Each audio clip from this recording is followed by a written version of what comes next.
CBS News has learned the USS George Washington is heading towards the Middle East to replace another warship, the USS Abraham Lincoln. It comes as concern is mounting about conditions on board the Lincoln. We've been talking about this a lot, right? The aircraft carrier has been at sea supporting the war in Iran for more than 250 days. That's nearly 9 months. There have been reports of food shortages, broken plumbing, and a mental health crisis on board. The Navy also confirmed a sailor went overboard earlier this month, but Central Command has refuted many of those claims and said the sailor who fell overboard was quickly rescued.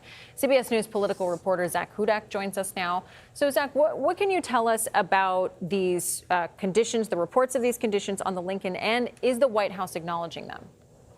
Kelly, we have confirmed, as you mentioned, that there was one sailor who went overboard and had to be rescued. There was also a report from the Military Times that suggested that several sailors actually had to be stopped from attempting to go overboard, which was very alarming for everyone to hear, because suicide is always an issue when these ships are at sea for extended periods, but they are not typically at sea for periods that go on for 250 plus days, which is the case here, more than 200 days since they've even been to port.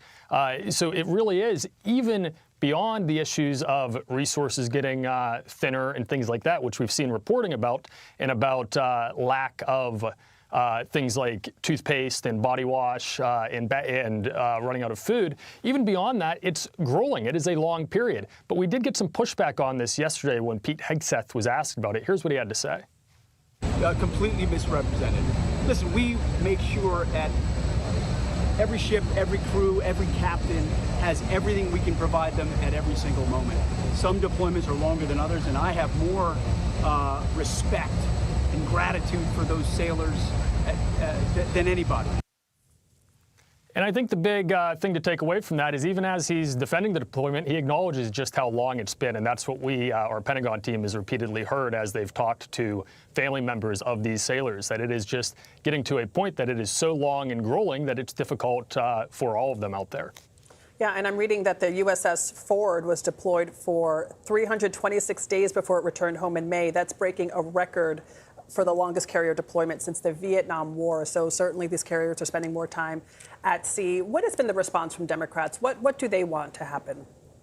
They want answers, Adriana. We saw yesterday Richard Blumenthal, senator from Connecticut, sent a letter to Defense Secretary Hegseth with a list of detailed questions he wants answered, among them the conditions. But I thought what really stood out, he said he wanted to know what the operational justification actually is of this deployment. So in other words, what are we actually getting out of putting these sailors through such a gauntlet here? Another effort that we've seen is Senator Ruben Gallego out of Arizona.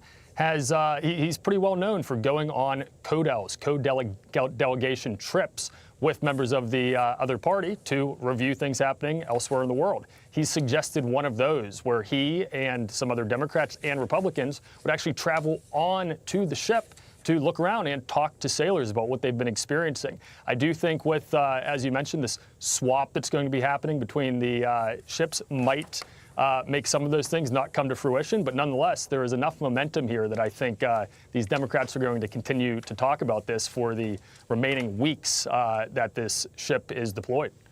All right, Zak Hudak, appreciate the context there.